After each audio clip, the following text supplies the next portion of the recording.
Welcome back to Comic Book Nation, the only show that does it all for geek culture and the official podcast of comicbook.com. I am your host, Kofi Outlaw, and today I got the Comic Book Nation crew with me. I have Matthew Aguilar. What up? Janelle Wheeler. Hello, hello. And Connor something or other. I forget his name. Anyway, Connor, the disrespect. Hey, Kofi. So rude. Connor's here too. Connor is here too. I mean, but this is just between us talking. It's not like a public discourse promotional thing, right? Like, now that would be awkward. All right. But just messing with Connor, giving him a hard time. But if you're joining us today, welcome to Comic Book Nation. And this is one of those shows where we are definitely going to be doing it all for geek culture. So just to give you guys a preview, I thought maybe at the beginning of the show, we should really give you guys like a rundown of what you're in for. We are going to be talking in this order about the Marvels trailer, Warner Brothers Discovery's big investor meeting where they talked about the future of DC, Harry Potter, and a bunch of other stuff. After the break, we are going to come back and give you guys our reactions to various things in movies and TV, including Evil Dead Rise, an early reaction for that, because we got a chance to see it this week. And the latest episodes of The Mandalorian and Star Trek Picard, big game-changing episodes this week. We got to get into that. Plus, Titans is back. Matt's real happy. And we got comics this week. So let's get into it right off the top. Matt, this is a very Matt-heavy episode for a lot of it. It's kind of like a Kofi Matt episode split, which, you know, I love. But Matt, we finally got the Marvels trailer, and we finally got to see our first look at Nia DaCosta's kind of team up between Carol Danvers, you know, Kamala Khan, and Monica Rambeau. And I already know that this trailer was disappointingly short on helmets, Matt, but other than that, how did you feel about it? I'm actually trying to remember every time it comes up where that started. But I will say, ever since it did, I do love helmets more. So it is having an effect. Yeah, there was a lack of helmets in this, but man, that's the shock of no one. I love this trailer. I was very excited. Look, and also there were pieces of it that we've obviously seen in teasers and everything. Some of the biggest stuff actually came from like, you know, being confirmed in like the synopsis and other things. I feel like those had more of the kind of MCU Easter egg things and like, oh, who is that person, than the actual trailer did. The trailer gave me all the things I wanted, which was essentially, I want to see these three people on screen together and get a sense of that dynamic and this kind of big spanning adventure. And that's what I got here. So, you know, I'm incredibly jazzed. It's awesome to see them all on screen. Also, you know, I know the character, the villain, which we'll probably get into, is not, you know, there was some people didn't know exactly who that was. It definitely pulls from L'Oreal. It ends up not being a different character. Marvel will confirm that later. But you know, the hammer, the overall look definitely pulls from recent comics and that character a lot. I will be interested to see if there's more to it than that. So there was intrigue for me. I'm actually really excited to hear what Janelle thinks about this, because you know, me and Janelle have been bouncing off the comics a lot over the past year, and you know, I see a lot of that kind of supporting cast camaraderie here. What did you think of this? Oh man, dude, I am so excited about this. I honestly, this was something that I was just kind of like, it's there. Like, I don't know. I wasn't like the biggest fan of the film, the Captain Marvel film, and you know, Kamala won me over big time with anything Marvels, but oh my gosh, this trailer, like to me, the interaction between all the characters, not just like our core Marvels, but like the family of Kamala and like, oh my gosh, it's just so cool. Also, this is the first time I've really felt like I know exactly what is going on and the point of everything.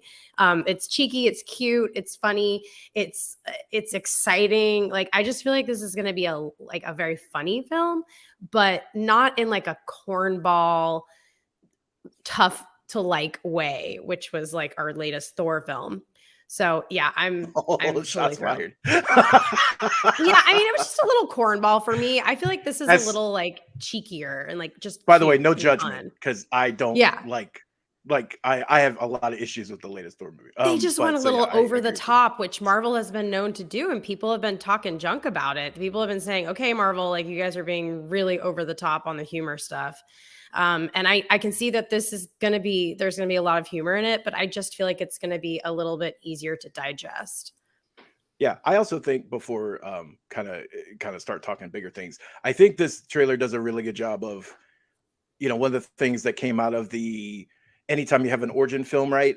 You're establishing a lot of things and you're trying to establish the world and where this character comes from and all the spanning stuff. And sometimes they don't really get to be the character that you recognize as much until the very end or until the second movie. And that is one of the things that I've been looking forward to, is for people to really kind of see what Carol Danvers as a character, who that is. And if you read the comics and everything, you see that on a regular basis, and you've been seeing that for years. But we've only had one movie. So here it feels like, and they give a little bit of an indication that you're going to start to feel more of that and actually see who this person is. And, I'm excited for that. It looks dope. So that's me. That's my soliloquy. Kofi, Connor, what'd you think? Oh, I'm gonna anger. I'm in a DGF. I'm in a DGF mood today, so we're gonna risk angering kind of Marvel fandom by. Ooh, I want to get in on this. All please. the names. Listen. Here's what I'll say, and I think I tweeted this or said something about it somewhere. Like, for this trailer, for me, the real MVP of this trailer are the editors. The editors of this trailer really did the job, and I don't mean them, and I mean in the film as well.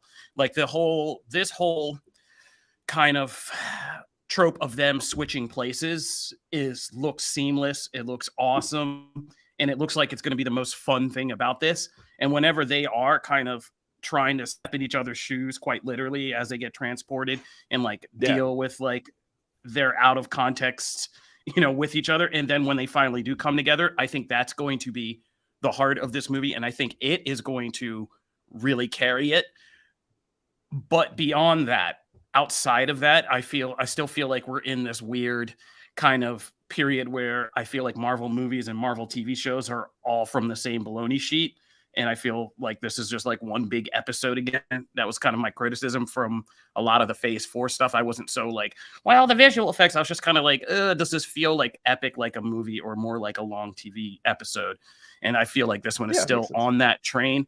But I think I'll be able to get past it because, ironically, like we said, the first Captain Marvel movie had plenty of world and characters and backstory and all this stuff, but it didn't nail that central character part, and almost strangled itself in trying to do so by making her like a robot, mind-controlled character instead of awesome, dynamic Carol Danvers. I think this one's going to have all that character attitude in spades, but maybe not the strongest world of story around it. That could all change because I think, as we know, and we'll get into some of the finer points, there is a lot of trickery in what this trailer is holding back from, because it's telling us stuff, but also holding back a lot of stuff that could be much more prominent by the time we get to this movie.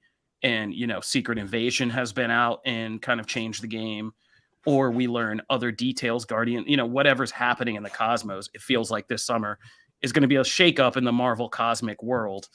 And this trailer can only tell us so much right now.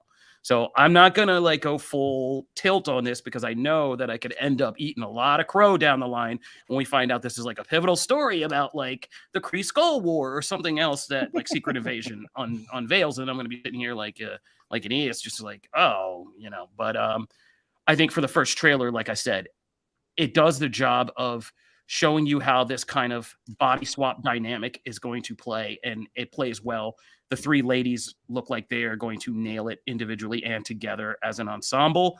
And, MVP for best use of a Beastie Boys song by even getting a line in it. That's true. That's great. And hot with don't you tell me to smile, just iconic line, getting back at the Carol Danvers, Brie Larson haters.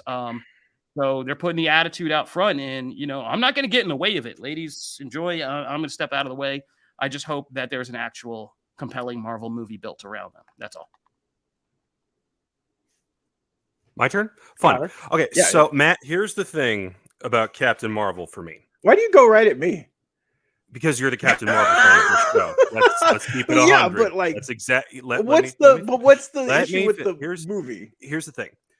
The first movie, she spends 90% of it with amnesia. So we spend the movie telling you what she's not instead of telling you who she is. Now you, as a Captain Marvel fan, were able to fill in those gaps with your knowledge of the character from your many years of reading her in the comics and seeing development over time. Someone like me, who doesn't frequently read her comics, wasn't able to fill in those gaps. So when someone asked me, what's her character like? I couldn't tell you. And then we get to Endgame, and the directors didn't know what her character was. So they took her off screen for most of that 3-hour movie because they didn't know what to do with her either. Deliberately, they've said as much. And now with this trailer looks like a great Miss Marvel movie. Monica Rambeau looks fantastic in this. Bree is in serious jeopardy of being woefully overshadowed by these two. And it's even in the editing of this trailer where she's got 2 lines. One is hi and the other is what the. That's it. And I told you this back when this casting was first announced. She's in serious jeopardy of being overshadowed in her own sequel by everybody else. And this trailer only kind of showed me that's emblematic of that, in that we still don't quite have a grasp on this character. We have a much better grasp on Monica and Miss Marvel. So I think when all is said and done, people are going to walk out of this movie and go, wow, those two are great. What about Brie Larson? Yeah, she's there. That was my big thing. Number one, that was all old information. I already knew that. You've said it numerous times. So I understand saying, that. And you make a point. My fear. That's all. Okay, well, it doesn't prove your fear. It alludes to your fear because of a teaser trailer, and she's not in it as much, maybe, as the other two. But even then, I think they're in it. They don't have she doesn't have as many lines. But I don't think if you did a cross thing of like all of them on screen together, she's in it a lot. Like it is her movie. My thing is those 2 other characters that you named, who I also adore, are one intrinsic to Carol as a character. Those 2 are literally both. One is her niece and has all kinds of ties to her best friend and is a part of the first movie. And the other one is literally her biggest fan. So it's not it's kind of comparing apples to oranges in that respect. It's not shoehorning 2 other characters that don't fit with her and then them just taking over everything. Oh, I'm not saying they all go together. Fit. That's the whole point. I have no idea what that's the whole point. Character is. Number 2, Connor, well, I'm not done. Yeah. Number 2, no, go ahead, number 2, those other 2 people you mentioned have had literally an entire show to showcase them. She obviously has not. To the things you alluded to, she's had a movie. They had to do a lot of other stuff, right? And Kofi's already touched on like a big part of the movie, which again, that is also a big part of her story is actually having control taken from her and her taking it back. That's always been a part of the character. That is a part of the movie. WandaVision and Miss Marvel both showcase those characters over a longer period of time, and you get to know them better. And so she hasn't had that. She's in Endgame for, 5 minutes, whatever, right? You're right.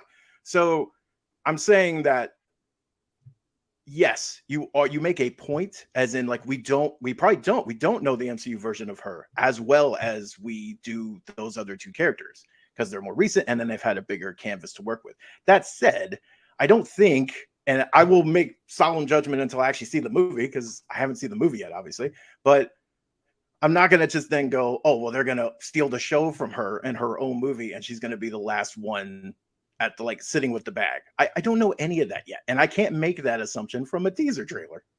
So I think that's a little jumping the gun is all. All right. Like I was trying to support you before you shut me down. But since we're spicy, I wasn't shutting you down. I was just trying to get the point out. Now I have the conch shell on this little Lord of the Flies thing we're doing.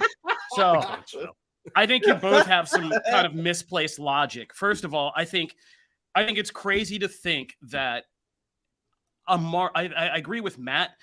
I think this trailer puts those 2 characters forward because I think it's crazy to assume that more people have checked out these Disney Plus shows than have seen like the Marvel movies and are familiar with the characters from the movies.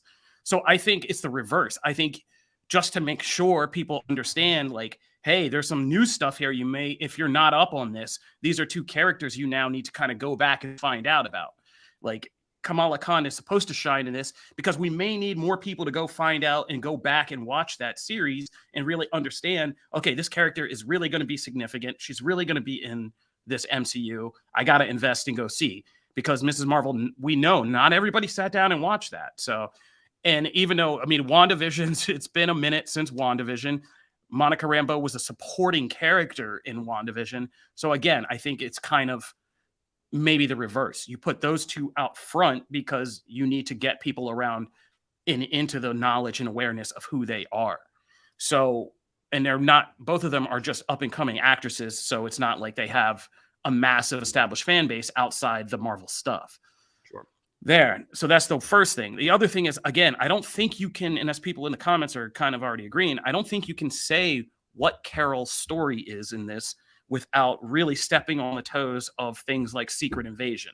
Because what the synopsis for this movie indicates is that she's been off really kind of getting after, picking up now that she has her memories back of what the Kree Empire has done to her. And now we're getting, this story will take a pivotal point in that kind of fight.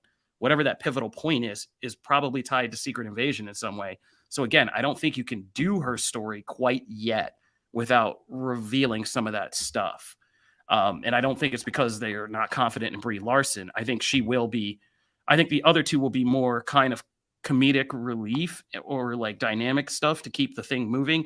But the real emotional heart of this will be Carol dealing with trying to find, literally in meta, kind of trying to deal with finding who she is and her place in this, universe / franchise will be the kind of crux of this story. So I'm not putting all those, like I said, I'm keeping a few roulette chips in my hand. I'm only spreading a couple on the table of doubt right now because I think that, as we learn more, our perception of what we're saying right now is going to change really quickly. And so I'm just going to chill on that a little bit. I will say this, Matt, one point in the favor of this movie. The first movie takes itself a little too seriously, and I think Brie Larson fits better in more comedic roles. I love her in Scott Pilgrim. I love her in Trainwreck. And I'm glad that this one clearly is not having her take herself so seriously.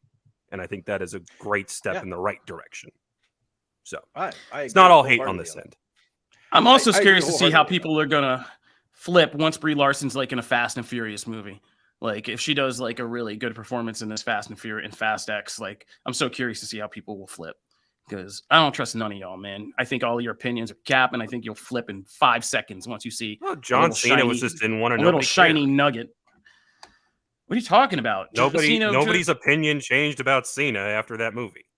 Well, John Cena just so happened to have a massively successful film and then a massively successful TV series right along with it. So John Cena, I don't know if that's the best example of somebody who's not doing all right. Because Cena's doing fine. He's blown up and like.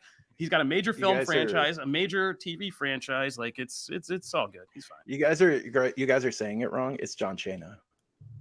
Of course, my mistake. Okay. So we killed this. I've been thing. watching that. Real. How do you feel about Carol's new costume, Matt? We get a quick glimpse of it. You're a big costume guy. How'd you feel about that one? Oh, I think it's it's a nice bridge of the gap between like her original look, Marvel's original suit. And I dig it. I've honestly, they haven't really. I don't think I've disliked any of the suits. I actually really liked Endgame's as well. So I was actually surprised by that. But no, I think it's cool. It's a nice little homage. Plus, the hint of it, you don't see it until that like what seems anyway to be a fight that's closer to the end of the movie. So it does seem like she's kind of moving up and taking maybe that mantle in a very like visual way as well. So that's a nice little tease. I hope they do something with that, and then that's a kind of a bigger aha moment towards the end. But yeah, it's a slick looking suit. Yeah, I hope we can keep our Captain Marvels from our Quasars, from our Photons, from our Marvels by the end of Lavelles and all right. Hop in the fence to the enemy camp. We had a Warner Brothers Discovery investors call where they tried to put on their first big presentation here of what's going on with this. And it was, I'll use the word interesting. It was interesting to see what kind of they were trying to roll out here. Connor looks skeptical, but we have reached our destiny, and it's to get rid of HBO from the title of our streaming service. yeah. We will, taking a page out of Janelle's book, we will be getting Max streaming, which is that named after your husband? No, I'm just joking. We will be getting Max streaming. That's his alias. Was his last name HBO? Yes, that's his internet. I don't know, alter ego. Then, oh man, so we're gonna be getting Max streaming, which just sounds like a bunch of coked up lugheads in a back room. We're like, we gotta say something that shows the industry we're number one. Let's do it. Let's just call it Max. Just the word. No, drop the H. Like Justin Timberlake came in and was like, no, drop the HBO. Just call it Max. And here we go. So we'll all be making fun of that for a long time, obviously. But we did get a kind of, besides their insane preview of what they're doing, which I told you, if you guys do not listen to this show, and I feel like a lot of people don't with the proper respect, we try to tell you the future. And I told you the future on this. I told you that this all made sense, and what they were going to do is come in and be like, okay, so we get people with this HBO prestige, but then everybody leaves whenever we don't have like House of the Dragon on. So what are we going to do?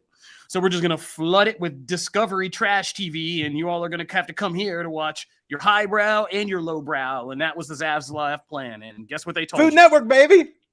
They put a lot of fancy words behind it, but they told you, we're going to get you in with this premium content, and you're going to be stuck here watching trash TV, and you ain't never leaving. And so that's what Max is going to be. The ultimate synthesis of highbrow prestige and lowbrow trash TV. Brought to you by the man who put Honey Boo Boo on the Learning Channel. We should not have been surprised by this, guys. No. This is where it's going. But I think it's a plan that's crazy enough to work.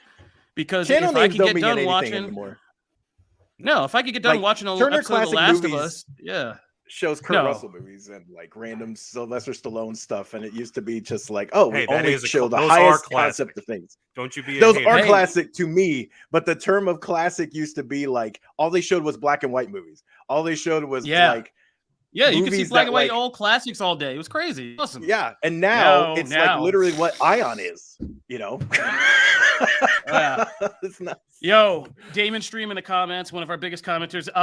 Yo, man, I can't hate Damon because he's saying this is an April. One of the things they announced for Max was a reality show about people who don't speak the same language trying to fall in love, which was like an April Fool's joke. But I can't hate on that because I used to work for Screen Rant, and we used to love, because of my sadistic nature, we used to love April Fool's jokes and really fooling people with our April Fool's posts.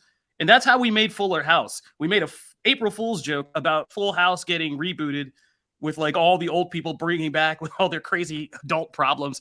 And that became a real story that got picked up over the course of a year. And then Disney was like, well, that's crazy enough to work. Because of you. So, wow. Oh, yeah, no, I don't take credit for a lot of things, but that one was definitely something we started that became real. So I can't hate on that. I mean, this could be the greatest show ever, this Duolingo show. It could be amazing. So I got to give it its chance, because I think in the world we're living in, and comedy becomes real, it's the only sane thing we have left compared to the things we're supposed to accept as sanity. But that's a different show. And this is Comic Book Nation, so let's keep it light. DC stuff. Let's talk. They talked about DC.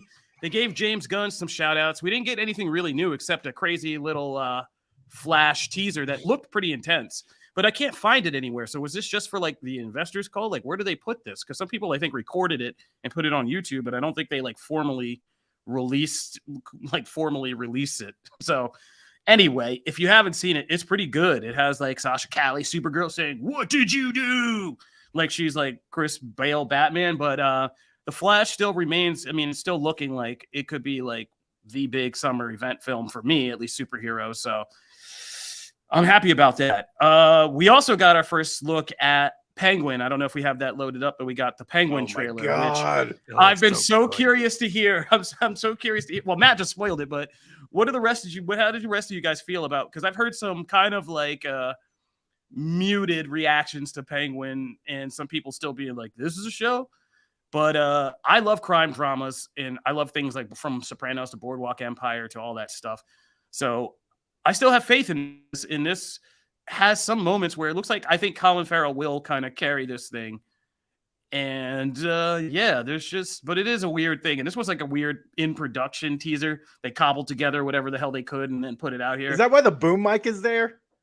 yeah, kind of. Yeah, it's just, yeah, there we go. That yeah, right there. Yeah, that right there. Oh my god. Oh, yeah, they're literally showing you them filming because that's all they have. Yeah. If I have to choose, I'm going Duolingo. You know, somebody's asking me which of these shows would I choose to watch first. I'm going Duolingo. I'd like to keep it light. But Penguin looks like it could take us into the world of Gotham. It's going to be an intense, probably one of the most intense comic book shows we've ever had. And I am curious because I think they put together a good cast to play these iconic kind of Gotham gangsters, you know, crime families. And this part where he just shoots the guy and starts laughing is So like good. yeah, my Colin God, this Farrell, looks so- it is. It looks like it's going to be good. So I like what they're doing with the Batman universe. Yeah, and so yeah, what'd you guys think, Janelle, Connor? What'd you guys think about this? Connor, I always go first. I'll let you take it. Okay. I freaking loved Matt Reeves as the Batman. This is a pop figure I got for my birthday. It's him in the Batmobile. I am literally building the Lego version of the Batmobile right here. Nice. I dug the hell out of that world, out of that vision for the city, and I just want to learn more about it. So to see it from someone who is clearly trying to take the reins of the criminal underworld and clearly take it in a more demented direction is going to be a lot of fun to watch. I'm very curious to see how this balances whatever the heck Reeves has for Batman 2 and what, if any, Batman's role will be in this story. Because if it's just, if we're back to Agents of S.H.I.E.L.D., where it's, oh, you just missed him. He walked out of the room or he just flew away. Then we got a problem. But if they can figure out a way where it makes sense for Batman to not be in every episode trying to get this guy, and we still get to see his rise up to Penguin that we're all a little bit more familiar with, whether it's the Arkham version or the DCAU version, it's going to be fun. And Colin, you know, if you're going to hand somebody the ball and say, carry this franchise for a bit, Colin Farrell's a hell of a pick. You know, even in all that makeup, he dude looks fantastic. That's going to be fun. Yeah. Janelle, did you have anything you wanted to add? I think this looks absolutely spectacular. Like, if it's anything like the movie or the film, I think it's going to be so great. It is not my cup of tea. This is not the type of superhero content I like. I know there aren't any superheroes, but I really like superheroes, like magical, mystical, space, powers. I don't love crime dramas. Like, I don't watch them on the regular. So this will be something that I have to watch for the podcast. Wow, re-endorsement. Thank you. Yeah. Yeah. So the people in the comments, yes, Kristen Milioti, who's from How I Met Your Mother and played like the end of the mother. She's also from like Last Resort, a bunch of other stuff she's been in. Is Sophia Falcone. Like, the cast of this is just top notch. Clancy Brown is Salvatore Maroni. Michael Zegan, who looks just like he stepped off a comic book page, is Alberto Falcone. And you got people in here that are so good in crime drama shows, like Michael Kelly, Theo Rossi from Sons of Anarchy, Carmen Ejogo, who was just in Your Honor with Bryan Cranston. Like, they got some really strong actors, and that's what I'm really looking at, was just the quality of the cast here lets me know that, like, even if these are just scenes of gangsters talking and politicking and doing all that, and it's a talkie, it's going to be an awesome talkie. And you see that scene with Colin and Farrell, it looks like it was a conversation scene that ended with him just murdering somebody and laughing about it. But that's the kind of stuff I want to see in this show. Yeah. Not the murder per se, but like the unpredictability, the volatility of what these conversations mean and the impact. And I think for me, what they need to do to stick the landing is showing us how Gotham begins to evolve, you know, not quite like Nolan did it between Batman Begins and Dark Knight, but how this city and this disaster begins to crack open this new era of criminality with people who are more flamboyant and kind of more like the comic book characters we know, and how the gangster world is retired. Because that's a lot about like what Year One and The Long Halloween and Dark Victory after that were really about, was nailing that transition between Gotham being a mafia world to it being a world of supervillains and stuff like that. So if they could pull that off, the Batman 2 is going to be, I mean, this is the best world building you could potentially do for a sequel, to be like, okay, here's where we got to a new status quo. So I'm in for Penguin. And then we get to see what the next step looks like when we have a literal sci-fi villain in Clayface. So I love the gradual progression we're going on here. Yep.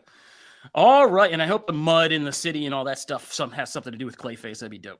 Anyway, that's me now getting into my wish list. Yeah. Pollution. Gotham's like actual physical, nasty corruption becoming something. That'd be dope. All right. Take that. The environment strikes back. So let's talk about Harry Potter. We got to talk about Harry Potter. Harry Potter is not done yet. We're coming back. So. Stop it. Your voice gets so like tingy and high and nasally. It's just so good. It's so good. Well, I can sing a mean soprano too, baby. We can do that. Get my falsetto going, but that's not here. We're doing a fake Cockney accent really terribly. I'm sorry to all our UK listeners. Yeah, we won't do that again. But we got our new Harry Potter TV series has been confirmed. Janelle, you're on the hot seat for this one. I think you're our biggest Potterhead. Biggest Potterhead. I said Potterhead. Whichever. Yeah. Yeah, I mean, I have a lot of questions about this. All I did was read the article that we wrote, that comic book wrote. That's how I got my information, and I have lots of questions. I'm sorry. No, you're so good. I just want to know, like, I guess they're literally doing like the actual books. Like every single book is going to have like a season, so they're recasting Harry Potter essentially. Yep. They're redoing I love this. I love the Harry Potter world. I love the wizarding world. I love magic and wizards and things like that. But like, I am not in need of a recast of my Harry Potter or Hermione. Listen or to Ron me, all of you. Okay? Yes.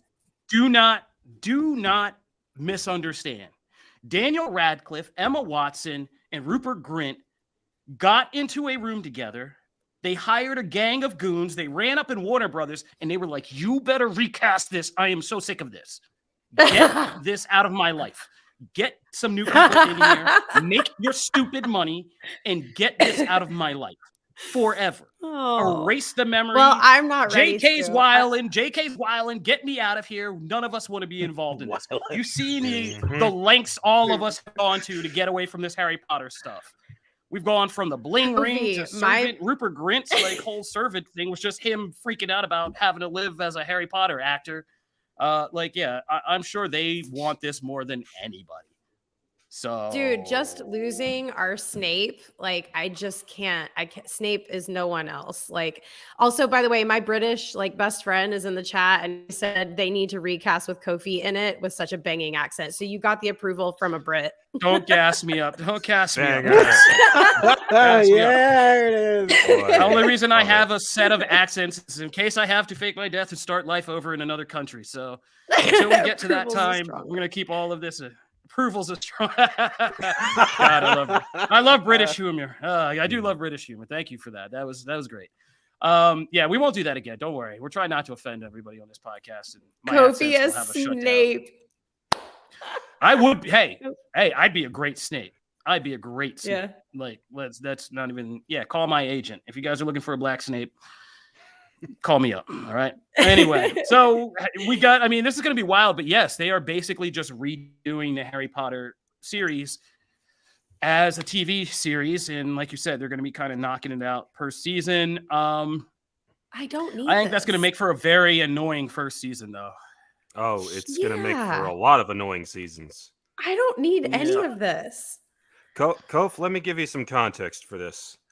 I went to multiple midnight book releases. I went to multiple movie midnight releases back when those were okay, so Connor is the Potterhead then. Yeah, I was like, I'm screaming and freaking out inside right now. I'm just keeping it composed because I do not know you guys on this podcast at all. I have multiple. I have Harry Potter Trivial Pursuit sitting over there and a couple other trivia ones. I know I can recite scenes from memory. When we have like trivia nights and people start drinking, everybody hates me because I just start going into full on serious black rants. It's a lot of fun. But I have absolutely zero interest in this. I have zero interest in us going back to the exact same material we've already done. I have zero interest in digging up some of the worst aspects of the books that were deliberately cut out for the movies. I have zero interest in honestly continuing to give J.K. Rowling a platform, but that's neither here nor there. If we're going to stay in this world, give me something new. Give me the formation of Hogwarts. Give me the four founders. Give me Merlin. Like, Merlin's real in this universe. What does that actually mean? Give us like legit modern day wizards. Like, everything that happened in the books was in the 90s. It's 2023. What does modern wizardry look like, especially in a world where we all got these? And 30 years ago, this was magic. But now it's all normal to us. Like, that trailer you just pitched alone is 10 times better to me than anything. Like, yes, there's so many different ways to see this. And to just say, oh, we're just going to have each season be one of the books is so creatively bankrupt that between this and fill in whatever stupid thing JK has said today and the disaster of those Fantastic Beasts movies as they went along, no, thank you. All right. Oh, he said it. Yeah. We all know reasons why. I feel like because JK is involved in this, and it's just to keep milking this same ground, milking this cash cow without the risk of expanding it. Because I don't think Zaslav and them look at Fantastic Beasts and are like, yeah, expanding this is a good idea. I think they were just scared off from that. So they're just sticking to the tried and true IP that they can milk out, sell books for everybody involved, trying to get richer. And I don't know. It doesn't appeal to me. I read the books because somebody paid me to read the first two.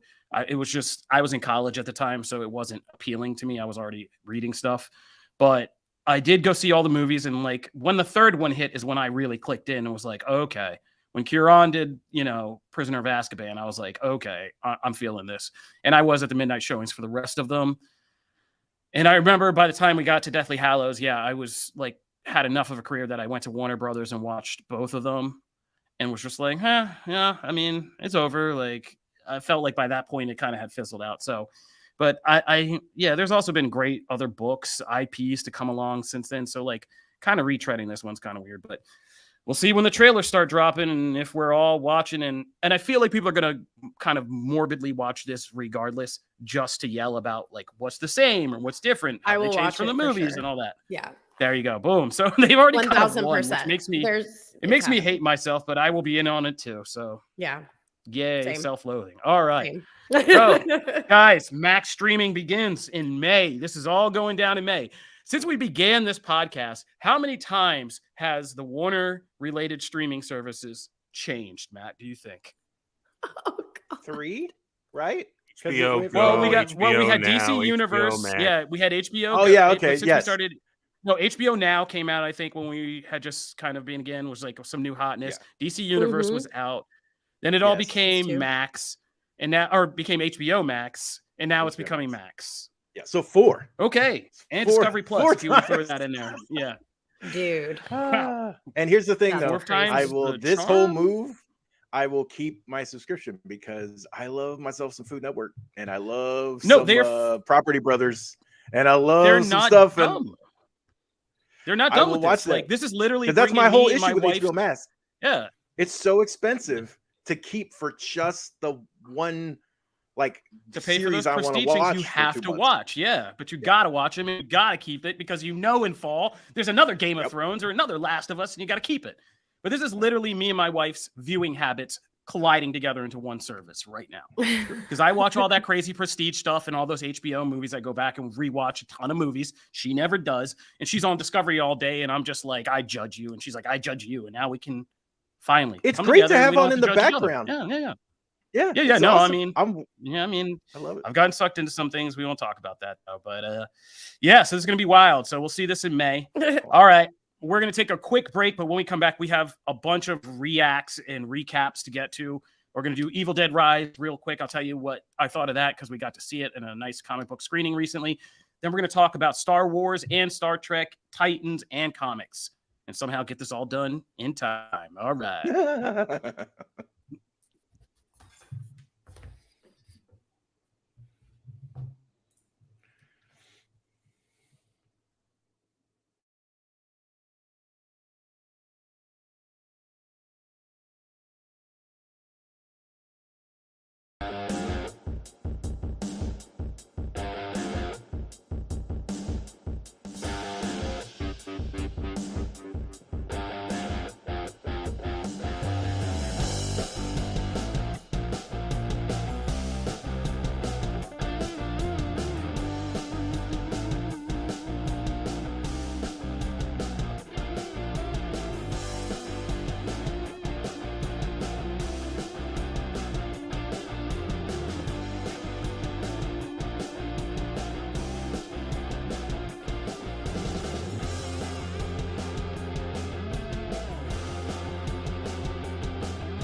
Oh, really nailed it.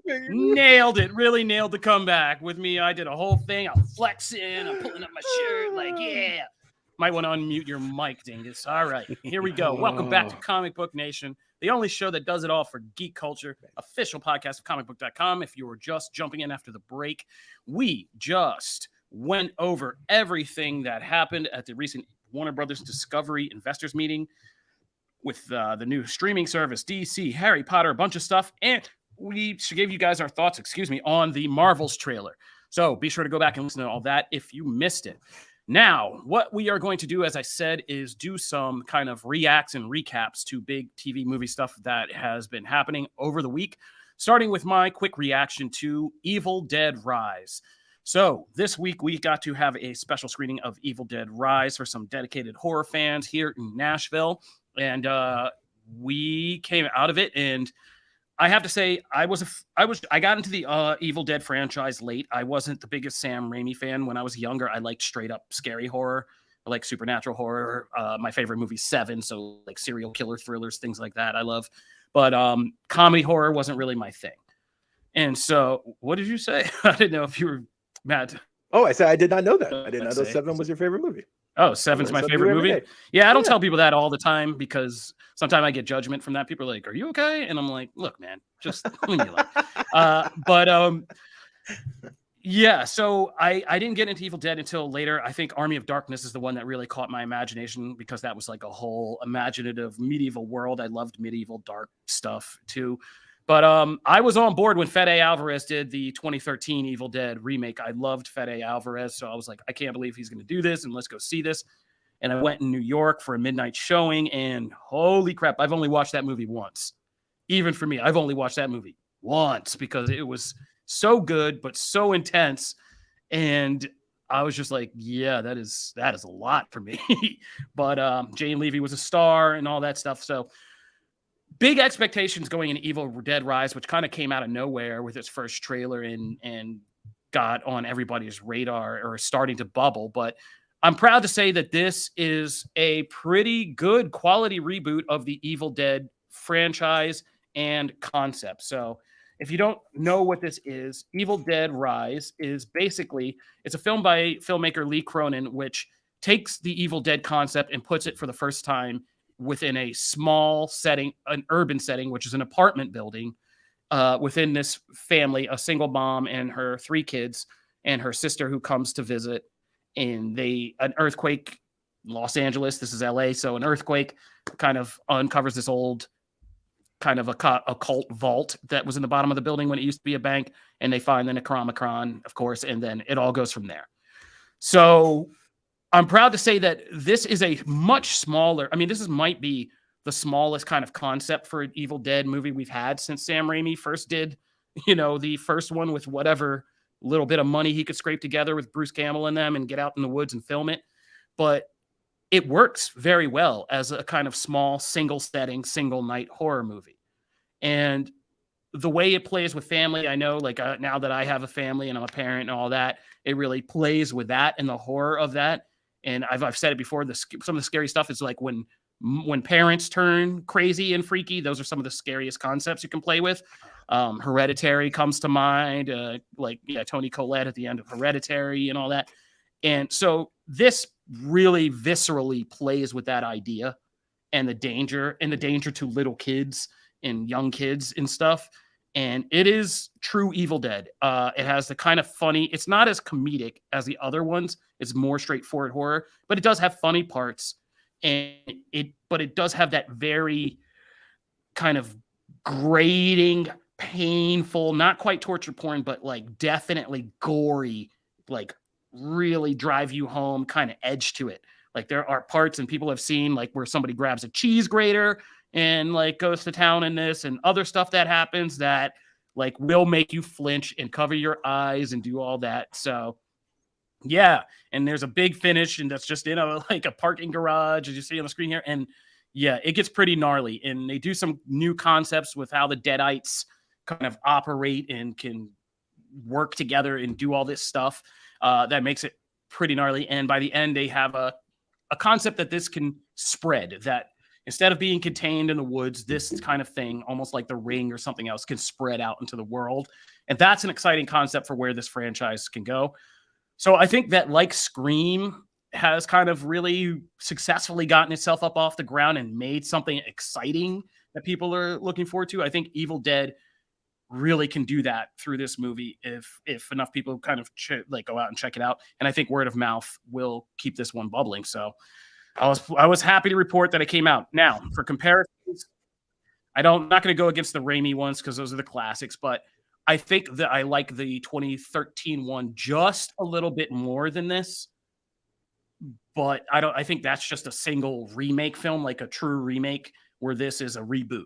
And I think that as far as reboots go, while this one may be smaller and a little bit more contained, it could have used like a little bit more budget and for action, for a little bit more kind of direct action. They get around that in some clever ways, usually using things like the peephole out of the apartment and stuff like that to kind of do a more low budget horror thing. But it's effective. So I would say everybody go check out Evil Dead Rise. This is going to be a good crowd movie because there are just definite points in this where everybody's going to be like, oh my God, or just like, no, like, all that stuff. So good times. Lee Cronin, I think, has a great future. The cast, and even this cast with like young actors, they do a good job. And the mother, played by Lily Sullivan, is really, really good as the kind of main Deadite. So Evil Dead Rise. Horror is doing good, man. Horror is eating these days, and I'm not mad at it. So I say you guys go check that out. We had a good time at our little comic book screening this week. All right, let's talk about something we can all get in on. Woof! Like I tweeted, if you are a Star Wars and Star Trek fan, you are eating good this week. But let's start with the one I know most of you actually watched, which is The Mandalorian. So The Mandalorian, this was the penultimate episode of season 3. We got the finale next week, and I've been hard on The Mandalorian this season, but things kicked it back into gear because all we needed was a little more Moff in our sauce. So we got a little more Moff in our sauce this week as Moff Gideon made his long-awaited return, Giancarlo Esposito, and it's a much different show. It really is when you put the clear antagonist back into The Mandalorian. It quickly does kind of kick in gear in a different kind of way. But so much to unpack in this episode. I won't hog it up. I just talk for a long time. My throat's dry. Janelle, as our kind of always on the fence Star Wars fan, how did you feel about this episode this week?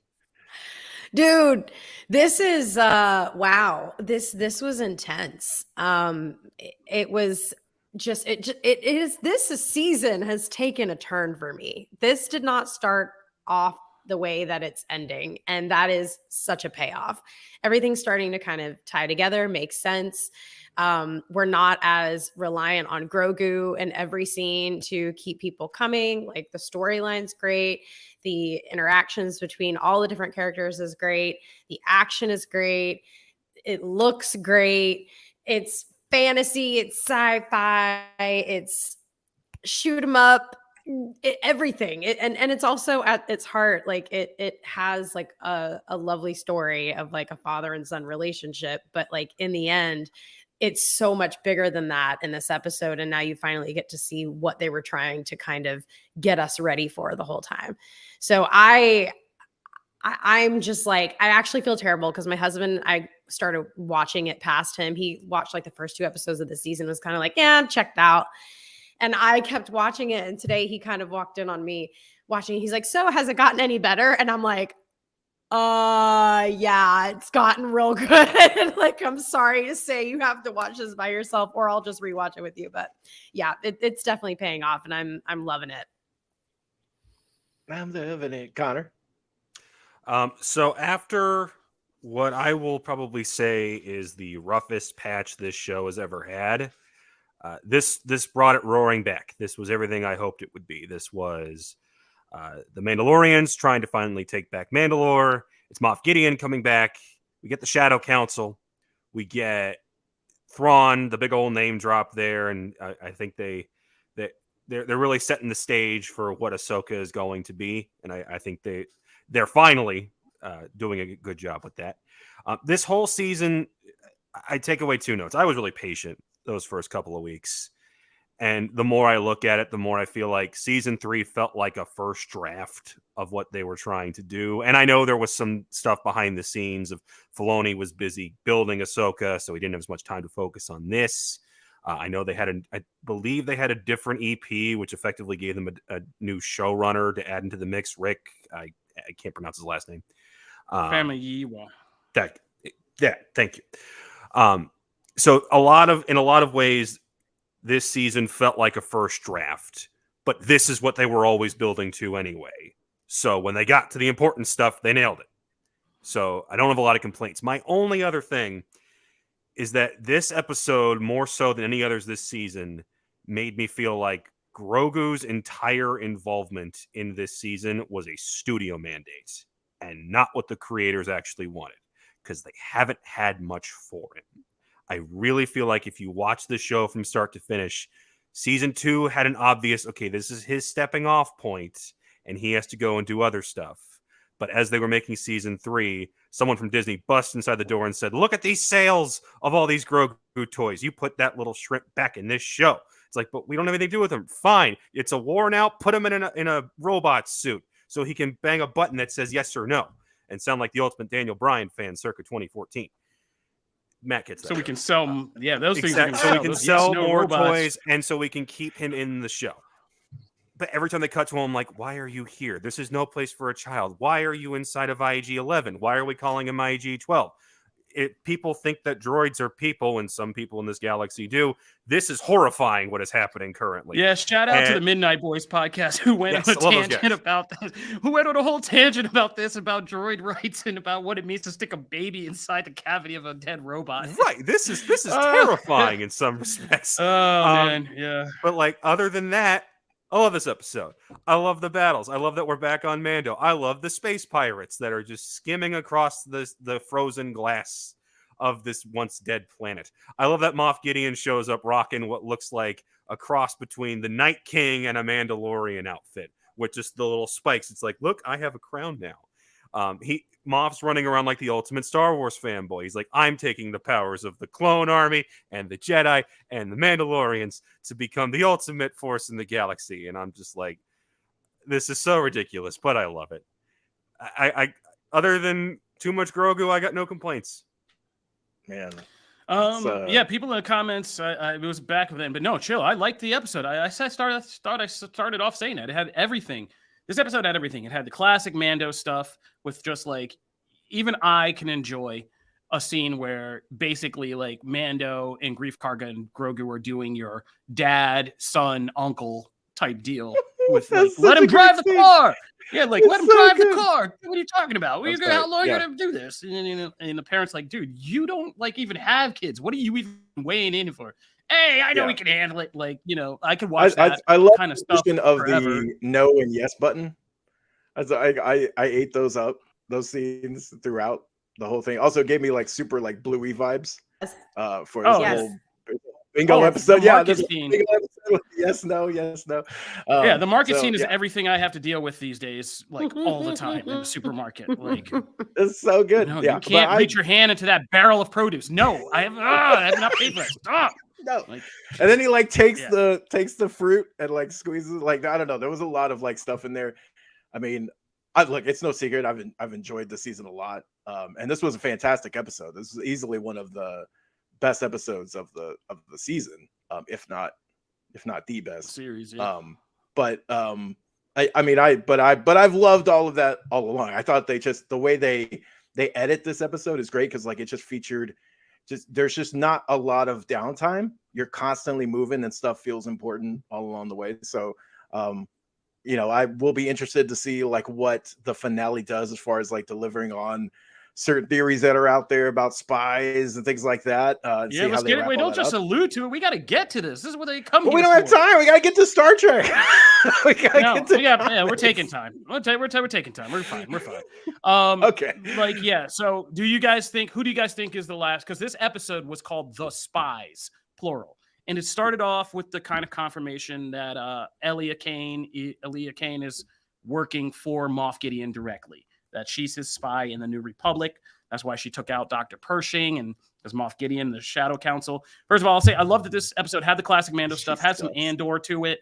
It also had deep cut stuff for animation fans, book fans, like it was a great balance. But so she's reporting Moff Gideon, and he's kind of messing with the Shadow Council, trying to secure his place as the possible inheritor of the Empire versus like Thrawn, which is an interesting thing. I want to see that dynamic between them and where it goes, Gideon and Thrawn.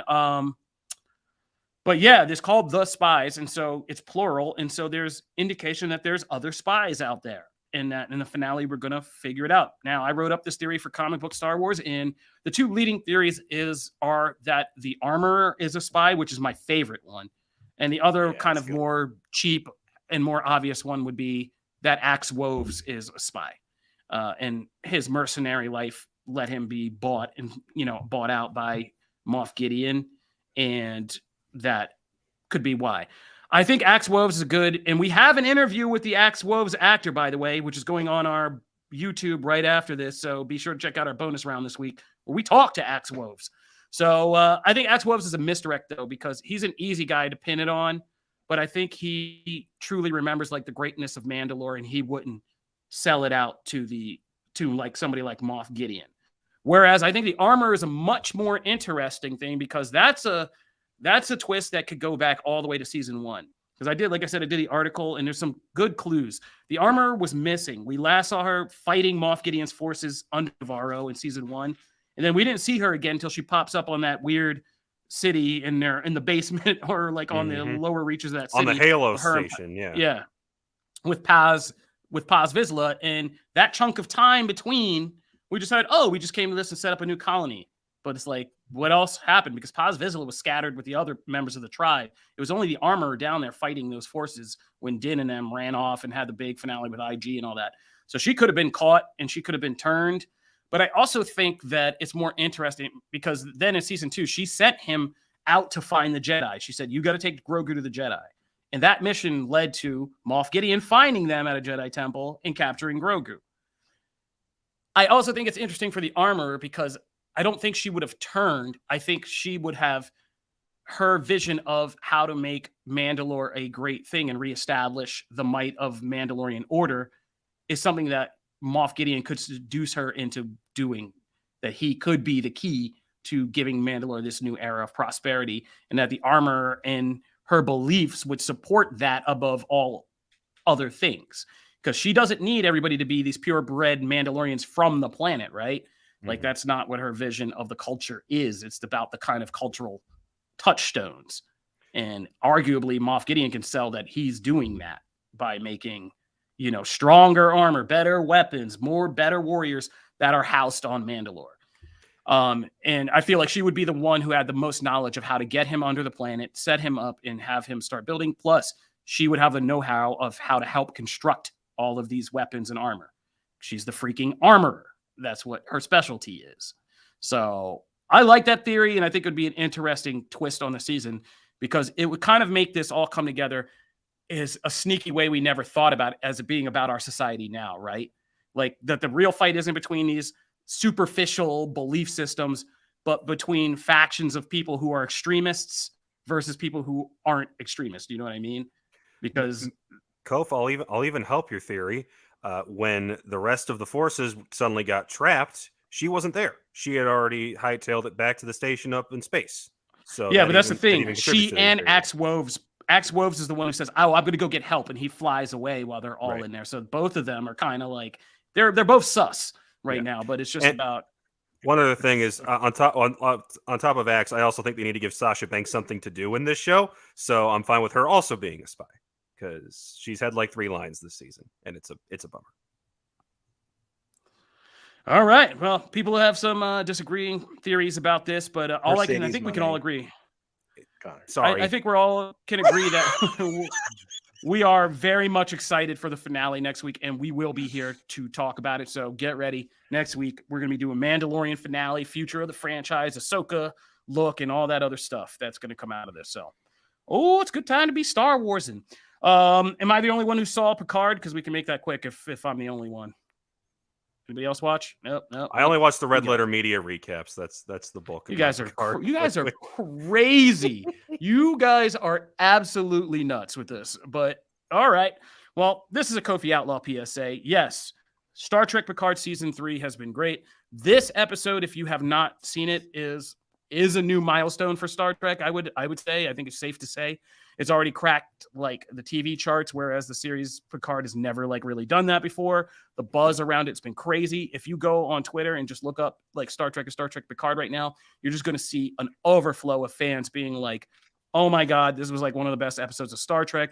This made me feel all the feels." Even I got teared up in this episode. I had even texted my dad because my dad was a Star Trek nerd, and we watched dinner around the table watching Next Generation, and there was stuff in this episode that just made me be like, man, like how far we've come, age, time, and making me feel all these middle-aged feels. But it was also pretty epic. It opened some exciting new doors for Star Trek about like what's going on in this season and what the threat is.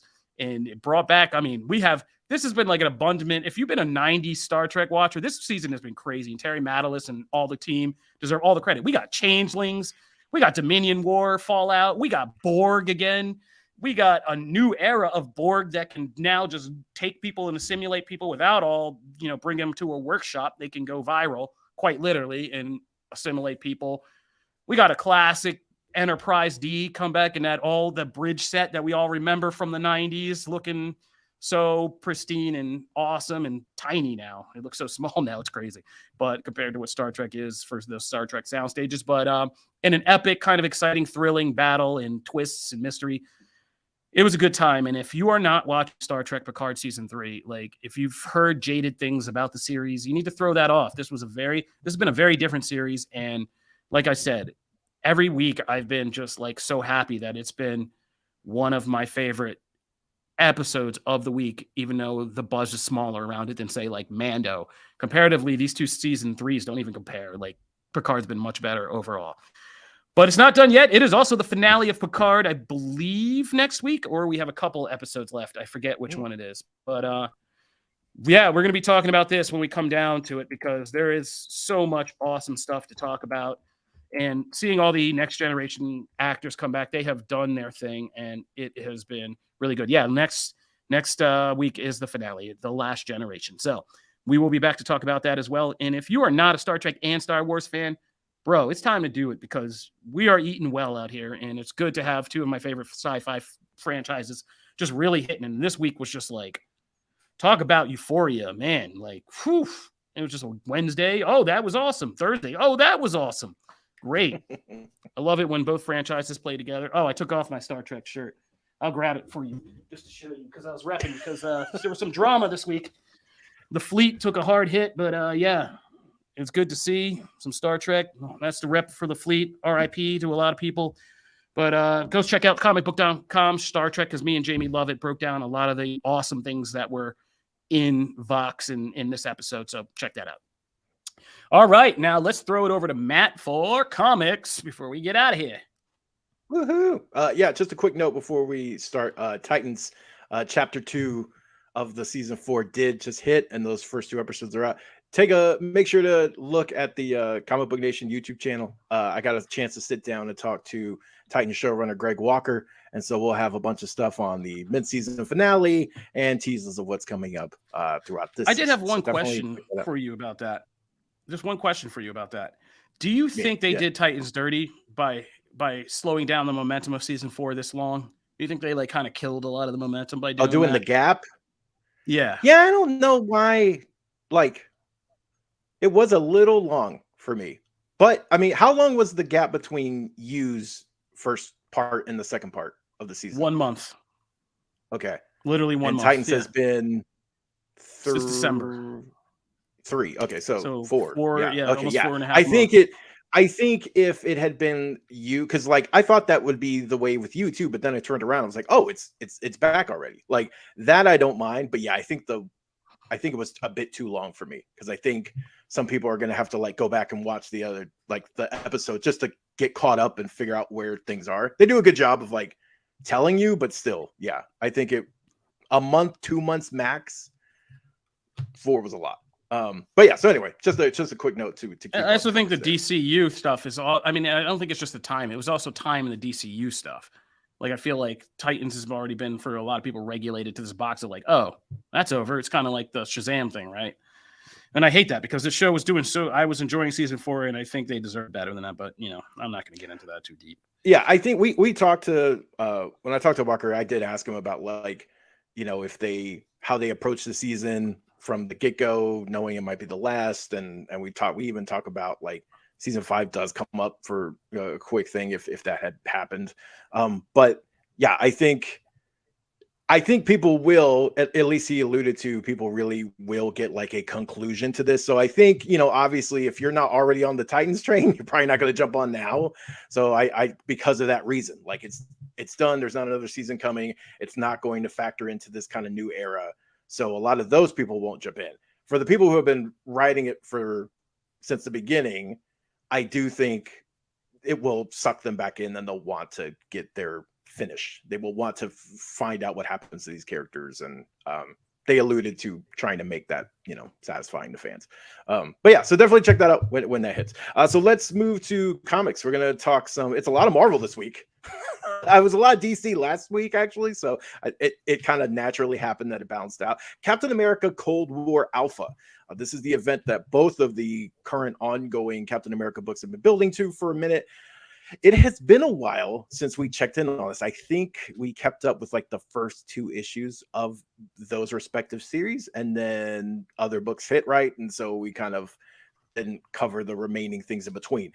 A lot has happened in between. I was curious about Janelle, because when we started these books, spoilers by the way incoming for this, Bucky was not a villain or a double agent or what, all the things that are kind of happening here, and here he very much is in that position. And there's a big recap. It's like extensive. It's like 2 paragraphs, and it gets to cut up on all the things. And even then, I've still like felt like there were pieces missing that like I didn't quite understand, like White Wolf, and like there's so many things that are happening in this. I didn't love this issue. I think part of it though is because I haven't been as steeped in these 2 series as I have been other books. So I definitely was kind of trying to fill in blanks as we went along. But even just as a issue unto itself, I don't know. I wasn't as sucked in, and I wasn't as immersed as other alphas like this. They're supposed to hook you, right? Even for people like me who maybe slept on a couple books and then came back, they're supposed to hook you, and it didn't do that for me. But I'm curious what it did for you guys.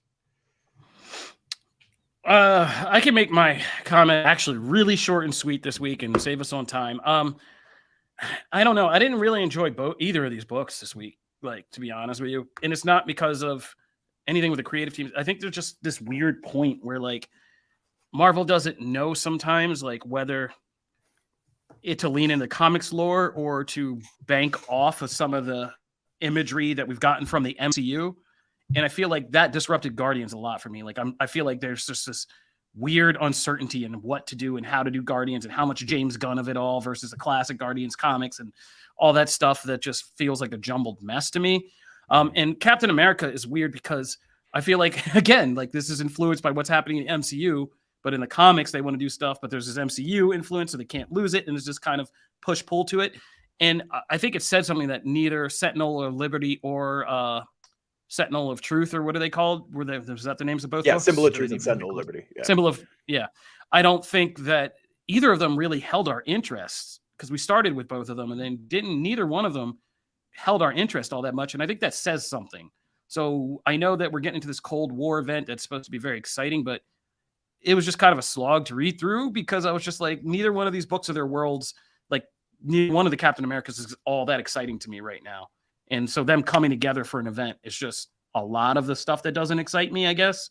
But it wasn't bad, but it's just like none of it down to the art. There was just like a lot of simple panels, like talking, kind of standard action. None of it like really jumped out or felt dynamic or felt like a major event for me. So it was just kind of like they were both okay. And I hope that they kind of expand or find more of their footing. I don't know how much this event is going to find footing, but Guardians, I definitely have more hopes for. But it was just okay for me. Yeah. I think I figured out why the Captain book didn't connect with me, and it reminded me of when I was assigned the G.I. Joe comics from fairly recently. I don't remember if it was Dark Horse or IDW. Oh, IDW. But I reviewed them for a solid year, and they were indecipherable the entire time. I never had any idea what was going on. I never understood any of the character arcs. It was just, hey, let's throw out a lot of proper nouns, introduce a lot of characters, a lot of military equipment, a lot of big explosions, and a lot of super secret organizations and people with different positions within those organizations, and they're all supposed to be super ultra top secret. So it's like it's the outer circle, and we are the points of the star, and you recognize the names of some of these characters. Are any of them acting like the characters you might recognize if you haven't read Cap in a few years? Not a clue. Why does Cap have a son that's like 30? Why is Peggy evil? Why is Bucky evil? Is he really evil? Is he not evil? What's up with White Wolf's cloak thing? It looked like the American flag at one point, and then it just kept changing. I was so confused the whole time, and none of it held my interest. So it felt like bad G.I. Joe comics. You're just going to throw a lot of stuff at the screen, and it's all just going to sound like white noise. Yeah, I'm in complete agreement on this. Connor nailed it. I don't feel like I need to say anything else. That is perfectly said. Yeah, as in I rarely do this, but when I have to check the little page number at the top of the PDF and go, how much longer is the book? I look and see how much time I've had. I went, that's always a bad sign, And I was like, oh crap, I got like 15 pages left. I do like seeing Winter Soldier back, he's you evil, which bad is Bucky, right? Yeah, he's a bad boy. It's hot. Everybody, a lot of people like the bad Bucky. But that's it. The rest was like, what is happening? I don't even know. And then Kofi mentioned Guardians of the Galaxy. Number 1 is the other book, and this one takes a very different approach as far as like where Cold War is. We're kind of thrust in the middle of this thing, and if you haven't really been paying attention to those other 2 books, like everyone said, it feels very much like you're lost. This one is a clean starting point for all intents and purposes. There is stuff that has happened, but again, it's the way the story is framed. Like, hey, we're going to fill you in on the details as we go, as opposed to just, like you not having context. And I have read Guardians of the Galaxy is one of those things where I'm a fan of the Abnett and Lanning run. That's the run that really made me a Guardians fan. And when that was turned into a movie, I was thrilled. And those are characters I love, and especially that take on those characters. And then over the years, ever since the MCU launched those characters into the stratosphere, we've gotten a couple of different takes on them. And I will say that very few have resonated with me like those original stories. And it's been not for lack of talent. I mean, these books have had stellar talent attached, and but I don't know what it is. And it's the thing that Kofi talks about a lot with the MCU stuff. I think that's what you're getting at. I think we're circling the same thing, which is like, I think people are beginning to forget that the MCU stuff came from people who read these weird, crazy books where people were doing these weird, crazy stories. And then they synthesized it for a mass audience. I don't know if it can work in reverse. Like, right. I feel like you just got to go back and forget the Guardians movies and just write yourself a Guardian story, knowing now the parameters are Marvel saying, yeah, you're allowed to get weird with this. You're allowed to get I do like the concept here where we get, it is a very different take on Groot, which I enjoyed. I thought like making him the antagonist and like having all that built around him.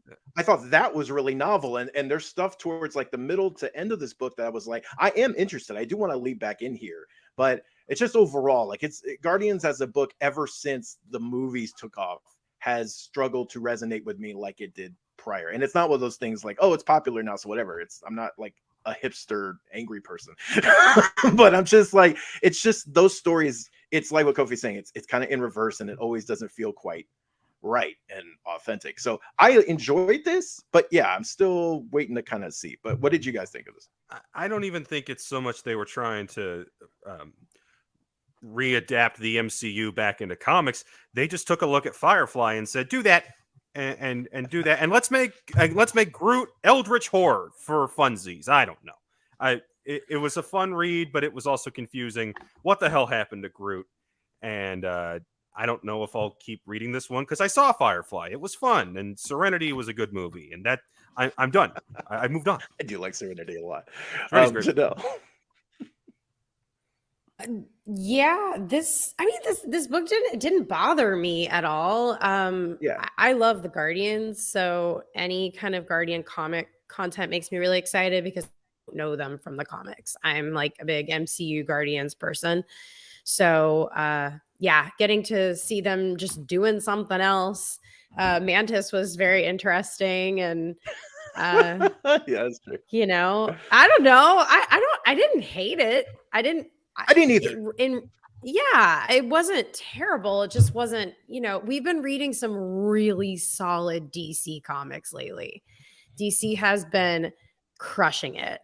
So, and then like anything after reading the Supergirl run that we just ran, it's so hard to compare because it's just so good. But I mean, yeah, it's interesting. I would like to see where it goes. I really love Guardians, and I really like reading what they're up to. So I liked it a little bit, kind of. Well, and moving into to cap off our thing, Janelle, we've got Captain Marvel number 48. I'm sad because 50 will be the series, finale and wrap up this Kelly Thompson run, which I have adored. So I'm sad, but also it's had a heavy thing towards the end of this book. What'd you think about this? Oh, dude, this is the winner of the week. It's so good. The connection between Binary and Captain Marvel is spectacular. The X-Men were doing their thing, like the mutants were rocking it, and I loved seeing that. It was gorgeous. It got a little like heady and weird at one point, which I always love. Take me on an acid trip anytime in a book and in a book reading. Okay. Views of Janelle were not endorsed by Comic Book Nation, Paramount, or but yeah, God, this is so good. I wish that everybody read it because this was this week's smash to me. It was so good. That one sequence when she asked Binary if she's I'm gonna get in the spoiler. Obviously, I said this is massive spoiler. When she's dead, when she says, "Are you dead?" and she's like, "Yes," and then she like proceeds to. I was like, "Oh my god!" Like I was wrecked. Yeah, that's something. And yeah, I think this book has made Janelle a bigger X-Men fan from this series. It has, but I think more so. I am an actual like Captain Marvel fan. Like reading this has made me go, oh my gosh, I can't wait for this movie that's coming out. And I can't wait to see a different MCU version of Carol. So, yeah. Awesome. Well, I think it was well said. And that is Comics This Week, ending a very packed show. So, Very packed. we had a lot to talk about, man.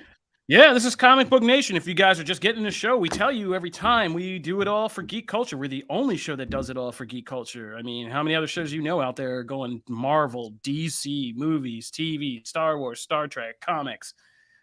Whew, you're lucky we didn't put anime and wrestling in here. We didn't have time. But I if could you're talk just getting CM the show, Punk for 10 minutes. Don't get oh, me I know started. you could. I could. We can only and if we had unlimited time, if they just let us go forever, I would. But they make us cut it down. But we got to get out of here. So Do the accent, Kobe.